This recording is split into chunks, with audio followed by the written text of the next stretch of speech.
Hello, everybody. I am Nadira Jamal from Belly Dance Geek, and today I am joined by my guest, Heather Wayman. So, Heather is a second generation professional dancer who classically trained in Western dance and then discovered classic Egyptian, Oriental, and folkloric dance in 2007.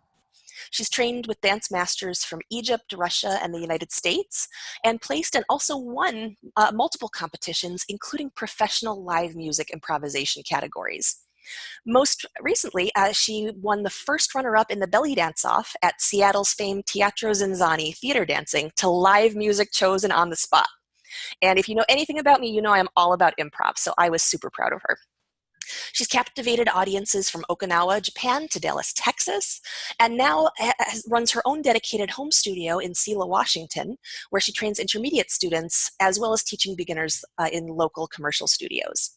You can find more information about her at bellybyheather.com and on YouTube, where she's known as Oki Belly, Okibelly.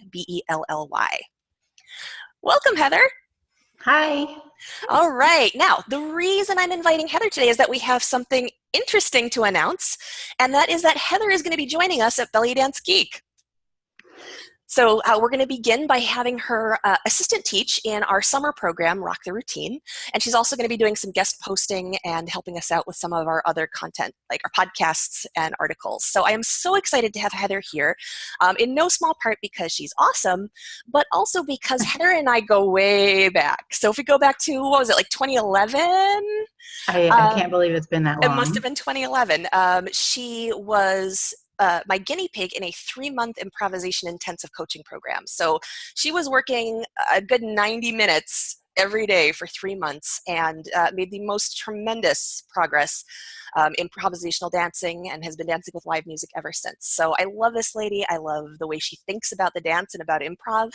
And she also, like me, even though we have slightly different dance styles, I feel like we both understand the value of improv, of live music, and in understanding how the dance works, not just copying and pasting what your teacher teaches you. So I'm so thrilled to have you here, Heather. Thank you for having me. All right. And the reason I invited Heather to stick around rather than just making a little announcement is that we wanted to jump right in and allow you to start benefiting from what she has to share.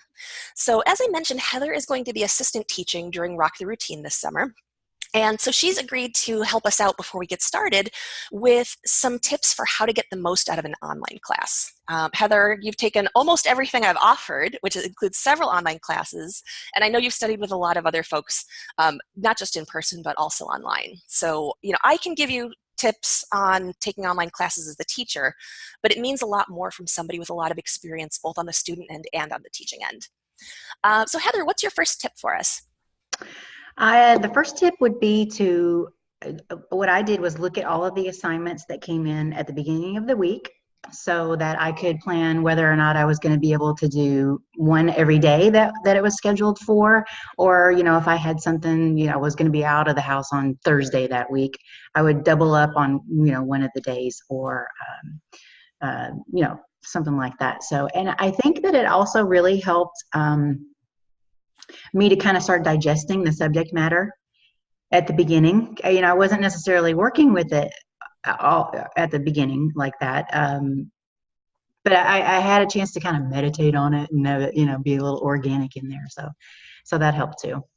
Excellent. Well, one of the things that I love about this tip is that there are so many angles that it touches on, right? One is the be prepared part, right? Be honest about what's in your schedule, plan ahead for things that are not going to go according to the official schedule of the course. But it also has an element of be flexible in it, right? So just because you're getting homework every day doesn't mean you necessarily have to do it every day. And then certainly in my courses, we do have a lot of flexibility around that.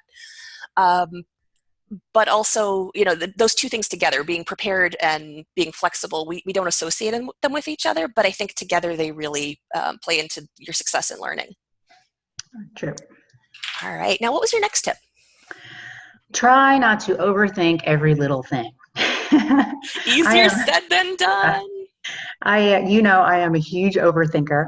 I think that oftentimes the self-imposed pressure that we put on ourselves to get it right, it can be paralyzing. And I think it happens to a lot of people. So,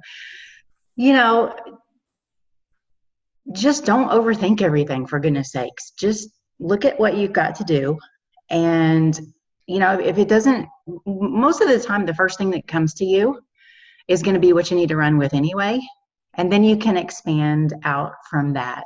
And it's amazing when you just take that first little thing that comes to you, you feel successful, and then you're like, okay, yeah, let me see what else I can come up with. And then things do start to flow. So it's really easy to have a block if you're overthinking it, but if you try not to let that happen to you, your thoughts can start to flow a little more easily, a lot more easily, actually. And when the thoughts flow, the movement begins to flow too. So, Excellent. I know for me, I'm also an overthinker. And for me, getting started is the hardest part, right? And so yeah. I can stress about something and worry about something and just go in circles.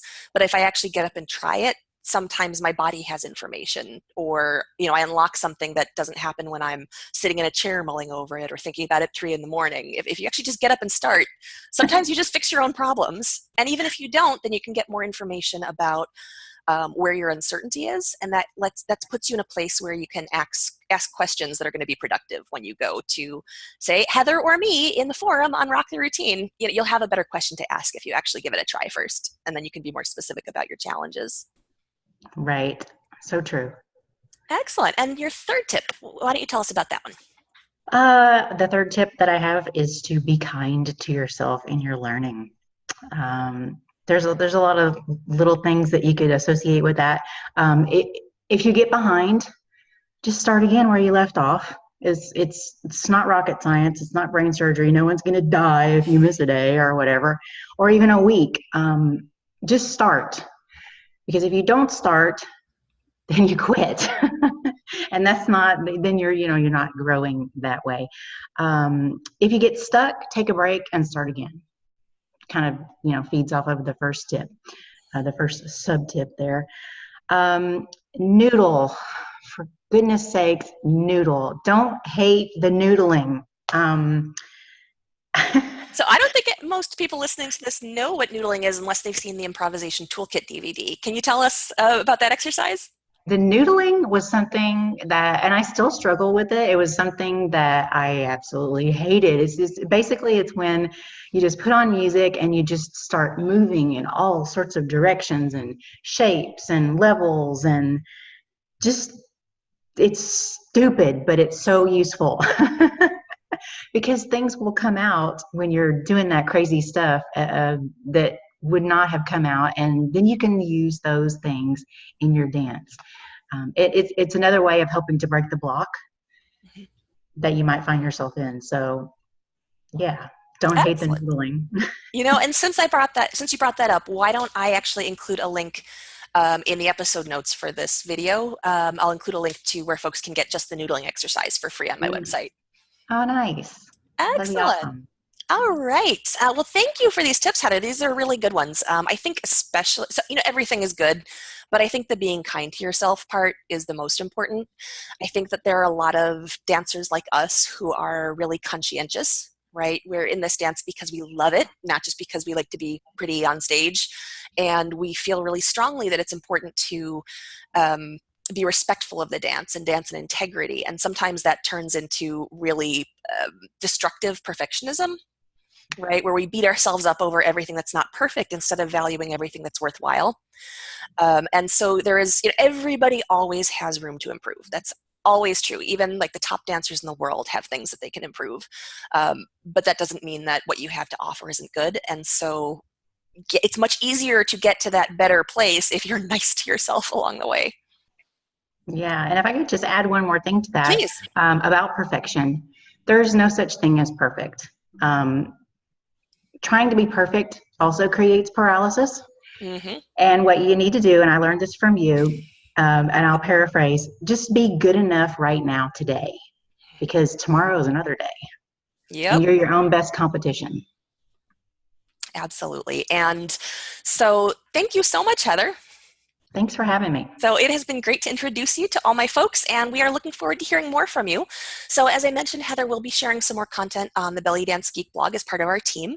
She'll also be assistant teaching us on Rock the Routine. That is starting on Sunday, July 8th, but really you don't have to do anything until Monday, July 9th. Sunday is just a getting ready exercise.